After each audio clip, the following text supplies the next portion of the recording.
though I'm an action star, sometimes I'ma act bizarre, cause I'm an artist at heart. I'm not just an actor, y'all. Oh, Jesus Christ on a tea stick. Alright, I've had enough of this. A few things in life really piss me off, and the things that do, I usually am able to put them into words. But here lies this enigma wrapped in bacon and eyes with buffoonery. Will Smith. Big Willie. I'm just trying to understand how someone that was so prolific could fall off this goddamn much.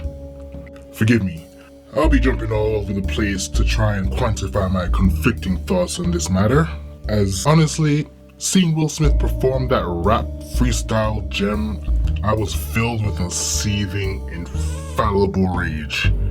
And usually, celebrities' embarrassing missteps and hypocrisies are a source of entertainment for me. But this guy, I throw up a little bit inside every time I see his name trending. Okay, so I guess the best place to start is from the beginning. Our introduction to Will Smith was the same for most. The Fresh Prince of Bel-Air. A sitcom that captured the hearts of Americans and the world. I mean, the representation alone was rich, challenging the ideas of what blackness was, much bigger than our respective communities or keeping it real, how success and wealth could be attained without compromising your identity, morals, and integrity. And Will's character being able to mature from the abrasive kid who did everything to stand out, to understanding what family and friendship meant.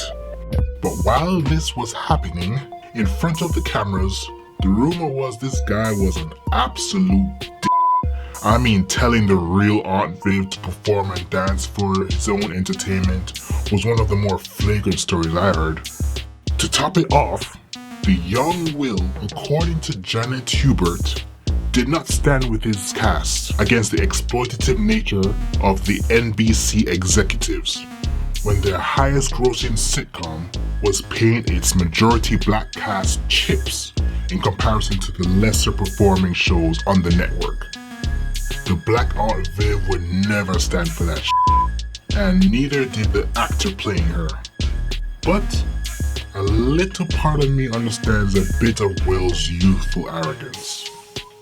Young, on top of the world, winning a Grammy for the first ever rap category, top that with being a star on the prolific, heavily syndicated sitcom on NBC that peaked at 20 million weekly views, movie blockbusters lined up, Quincy Jones having your back. Of course, ego is going to be a big part of your personality, and the crown most certainly got stuck on his head when Bad Boys came onto the scene. So, where did my disdain start for Will Smith? Was it the Wild Wild West? The roads not taken when passing up acting roles that would have landed him in the realm of the Denzel Washingtons of the world? Or better said, action stars with acting chops? Because the potential was certainly there. In truth, it was a time well before the Chris Rock Oscar slap, even before the wife and the weird kid sleeping in beds with grown men and claiming to be gay for clout. Even before the Smiths were rumored to be in league with the Scientology religion. Whatever the precise moment, Will Smith opted for that celebrity stimulus package. You know the one. The same package that Kevin Hart, The Rock, and Ryan Reynolds signed up for. That saccharine sweet, everyone loves me, worldwide algorithm, politically correct whores that will take any leading role as long as it gives them maximum reach and a fat paycheck at the end of it. The trade-off being not having an opinion that could even remotely go against the grain. Their mortal soul, etc., etc. Somewhere along the way, these Hollywood superstars became rammed and filled with ego. The type of ego that left that sickening aftertaste in your mouth every time you saw them, on the next blockbuster that is destined to flop. For Kevin Hart, his pendulum swing started somewhere around the time he had that car accident with a mystery passenger, but he went home to tell his wife that he broke his back before finding his ass to a hospital. I wonder why. For The Rock, it was his strong-arm tactics at DC, where he tried flocking his bomb tequila in a promo for a movie that was PG-13, Shazam. No, actually, it was when he wanted us to believe this physique was accomplished naturally. Yeah, that Liver King training regimen, got it. For Ryan Reynolds, it was his uncanny ability to attach symbiotically to film projects and eroding anyone he couldn't control or be funnier than. Add that Blake Lively, aka the Diet Amber Heard, into the mix, and you double the goofiness. For Will Smith though, if I'm not mistaken, was when he put out that god-awful rap album Born to Reign. I am serious. His studio albums, holistically, all suck. I don't think anyone around him wants to stop the madness or the money flow generated from drudgery. The only thing Will Smith's studio albums ever did that was of any value was provide an alibi for Eminem. Can you tell me your name, sir? Yeah, all I know is I'm upstairs, I'm listening to my Will Smith CD, and I seen all these flames going everywhere. You know what I'm saying? Hold on a minute. You're destroying the Hey, hold on a minute. Yo, Detroit what? Detroit what? Okay. In spite of it all, Born to Reign is special. Hell, damn near prophetic with the foreshadowing. And I'm gonna prove it to you. For each song I list, I'm gonna suggest you listen to it in your own time. I'll play it here, but I value my time, my ears, and the little testosterone I have left in my balls. Because this Will Smith album radiates with the contrived industry plant energy. Before there was AI bots being signed to record labels, shout out to Bum Timbaland, there was Will Smith. You know how they say behind every good man is a great woman? I can concretely confirm that for Will Smith, he found a keeper in Jada Pinkett Smith. And by keeper, I mean a bald-headed sleep paralysis demon sent by an evil priestess. When you listen to this song, 1,000 Kisses, it plays like a love letter to his wife, the eccentric musician and the gem-eyed vixen. Remember Different World, Jada? God damn. Oh man. The sad part is, I don't think he meant a word of it. It oozes of a cornball desperation, especially on an album like this. So what you see as an ode to a loving wife comes off as contrived, even when I listened to it all those years ago. And now I know why. This was not a love letter. It was a lottery ticket, a desperate stake and gamble, vying for the affection of a woman that, as it turns out, hates your guts. How many ways can a woman tell you she hates you as a man without telling you she hates you? Jada has taken every opportunity to emasculate Will Smith, but not just embarrassing the man, undercutting his value and stature, but castrating his manhood whilst using his value and stature to prop up her own vanity projects. The hot mess of a red table where she soft, hard launched her entanglement with Augustine, whatever the his name is, her son's friend. This type of relationship literally has an entire category dedicated to it on Hub. Just look how dumb in the face Will looks while his wife gaslights him with fancy words to explain her raw dogging her son's friend. No accountability. In fact, she was trying to help the boy through his trauma. That moist, horny trauma. I'm just trying to understand. Men, you know when a woman isn't into you. You see it in her actions, the things she says. So when Will made that track dedicated to her, he was with her for 5 years to that point. There were signs. Had to be. The fact that Will had 2 anniversaries to look forward to each year, the important one being Tupac's death, is the most brotherly love overcomes oppressive domination reddest of flags.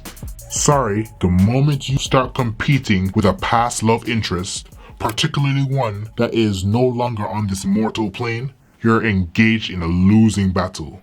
There's no going up against Ghost.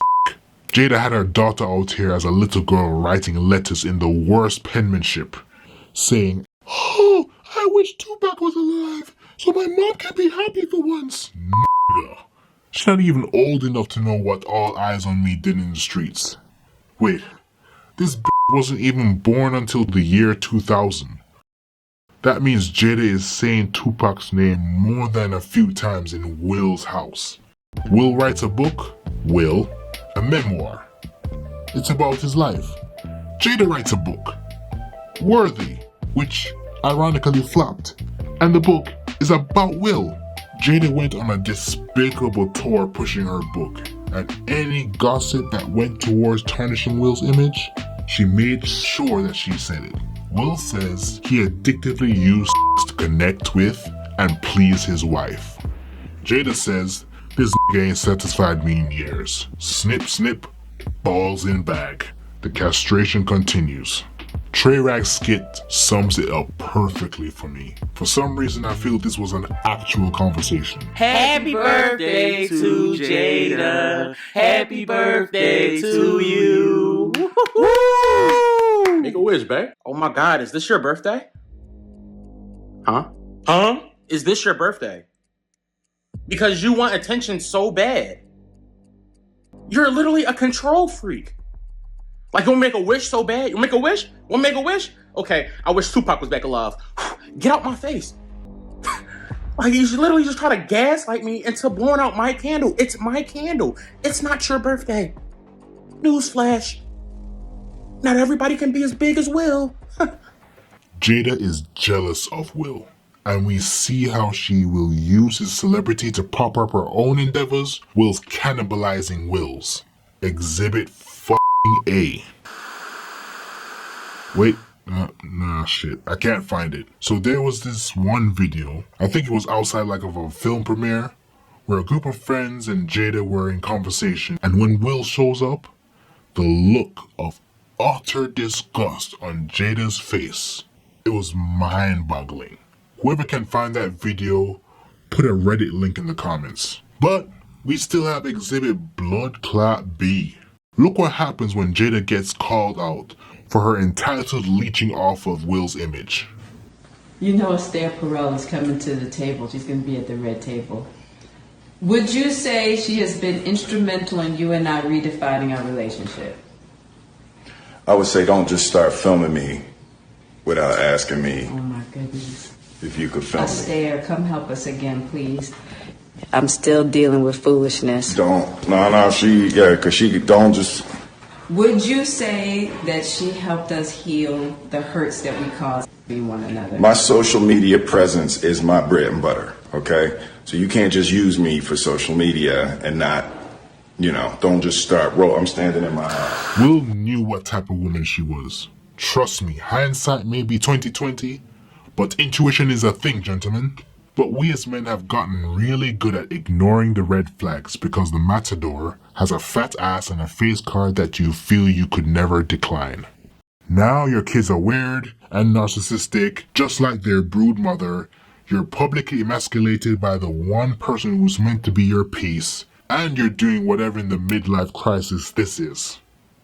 Will Smith pointed out the turning point for his relationship with Jada for the worse happened when she turned 40. Now, let's set the scene. You're rich and famous. You love your wife. Not perfectly, but in the best way you can. So, her 40th is coming up, and you want to throw this huge festive blowout for her. Hell, some elements of this had to be prepared 3 years in advance. Years. And finally the day comes. There's food, there's drink, there's entertainment, everything comes together nicely. And then your wife of 14 years doesn't say, "Thanks, dog," but goes public and says, "Yuck, I hate it. You just did this to inflate your ego, Will." What a f***ing cunt. Here's where Will has two options: safeguard his sanity and peace and value. Divorce, separation, therapy, understanding that the relationship is truly dead when your partner is filled with disdain for both your failures and your successes.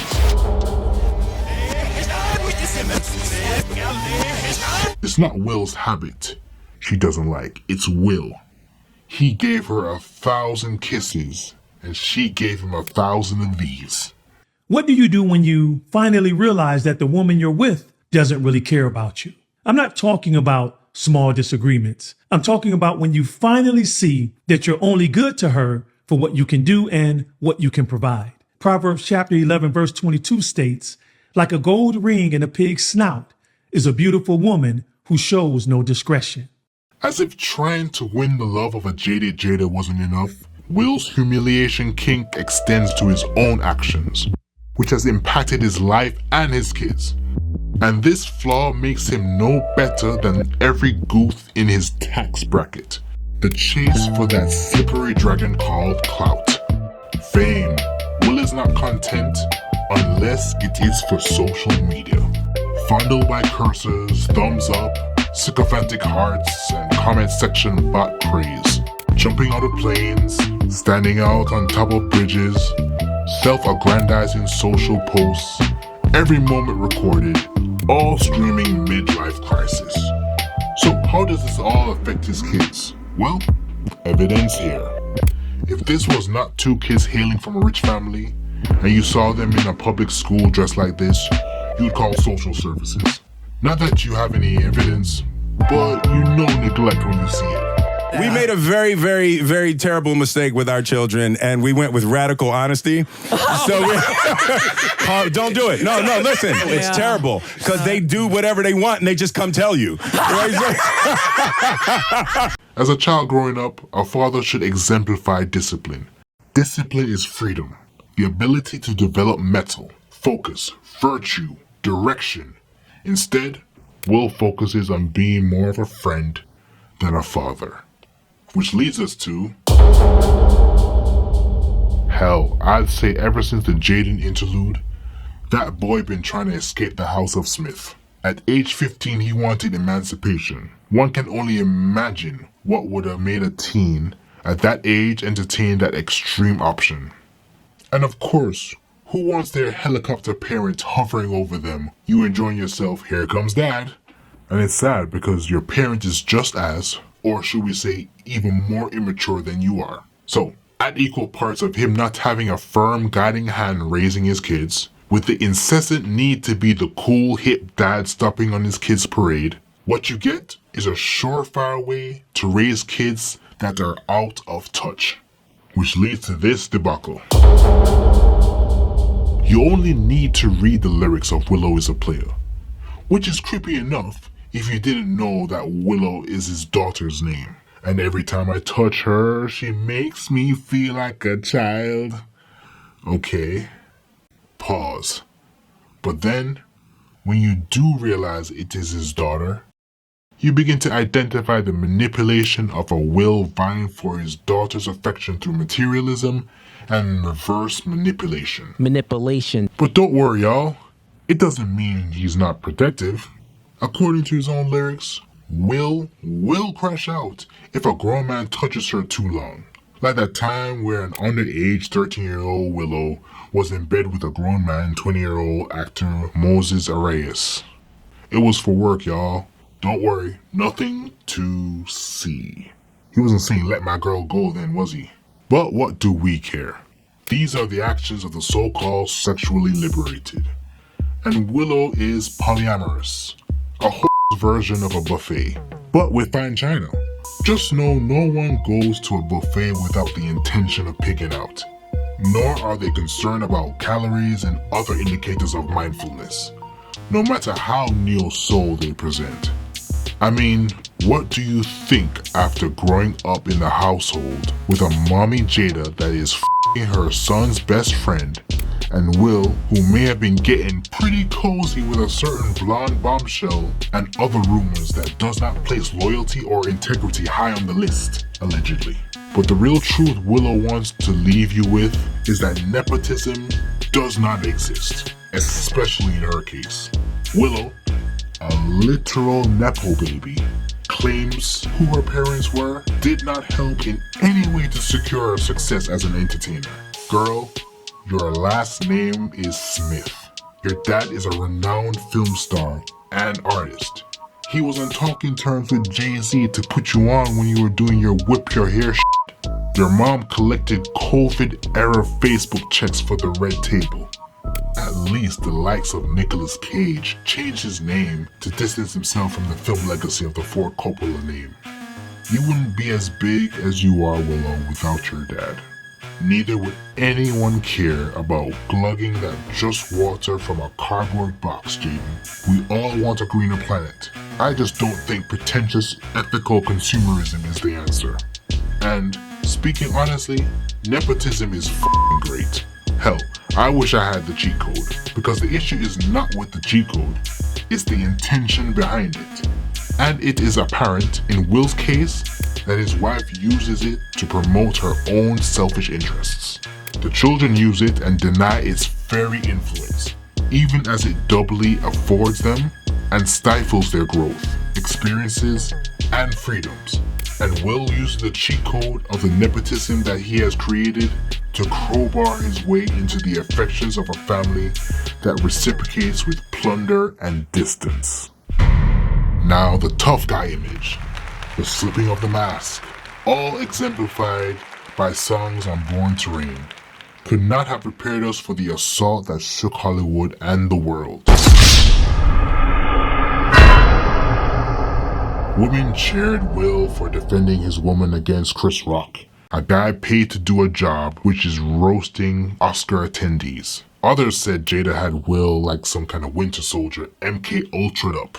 Firstly, the G.I. Jane joke was hacky and not that serious. I'm sensitive about my alopecia. Shut the fuck up, Ventress. But Will's mask slipping over this is not manly or honorable. It's frail, and he knows it. And his actions soon after showed how desperately his image of self-worth is tied to how the peanut gallery view him. For a man that said he would never star in a slave movie like Django Unchained, was quick to put himself under chains and whips for an Apple TV show of all things. He gives us a half-assed non-apology on YouTube, every video filled harshly with some contrived shit product placement, going viral for shit like this and this, all one huge humiliation ritual. But did Will Smith learn his lesson? The short answer is, of course not. This is what it looks like when men allow sirens to castrate and emasculate them. To have no discipline, no self-control or stoicism, just reactionary to every passing emotion. To let his own children rule over him and disrespect him. And where his self-image heavily depends on the approval of strangers. Case in point, the infantile, pop-rap hot mess that is Pretty Girls. You are in your 50s, my guy. Where is the introspection, the Jay-Z-esque 444 lyrics? All we have to look forward to after the debacle that is your life is some flop sweat mess? Everything this man does now is to satiate ego and clout. Like the fake AI crowds he spliced into his promo video. The cringe of jumping onto every trend. Like DJ AG in the UK. Like Jiggy With It was not a bot, my dude. Stop it. Stop it. Get some help. No accountability, ego masking fragility brought on by years of being emasculated, belittled, and humiliated before the world and in his home. We have seen Will compromise himself time and again. Because when someone is a habitual line stepper like Jada Pinkett Smith, if the transgression continues without repercussions, it is you who is allowing it. Will's case is a peculiar one. A toilet swirl of warning signs to anyone who thinks fame and fortune guarantees happiness. So, how does this truly end? Word of advice, Will. Should have followed your mom's advice. Mama knows after all. Because life is about making wise choices about who you keep in your inner circle. However, your inner circle was compromised in 1997 when you got married to a demon with no prenup, which is another lesson for you men and women. Prenup. Protect your assets and get that bitch signed. And thinking about it, this may explain why Jada is so confident in her emasculation campaign. She wants to trigger Will to getting a divorce lawyer first. So, all you can really do now, Will, is invest in something worthwhile. I mean, a project that is not dependent on attention, something near and dear to your heart and dreams. 824-esque. Something that means you can dig deep and look internally. Pretty much like what The Rock is trying to do now with the Smashing Machine. Stop sipping just water. Let your son and daughter find their own legs. Stop desperately clinging to youth and relevancy. Be accountable. Gain self-awareness. And stay away from Jay Shetty. You guy is creepy, man. Not sure if it's the eyes or the cult-like leader demeanor. What? He's a former monk? See? That's cult shit. Will Smith has allowed his value to be eroded by every person around him he is called family. This, however, does not absolve him from his own actions and the part he played in this mess. The truth is, much of Will's undoing to this point comes from arrogance and a lack of self-awareness. And I fear there is little recourse for him at this point that doesn't involve massive loss of wealth. But a divorce and giving up of material anchors may be the only way we can look in his direction without that knee-jerk cringe reaction. And most importantly, destroy the cursed artifact that is Born to Reign. Remove it from all streaming platforms. Don't worry, Trey Knox's illustrious career can take the hit.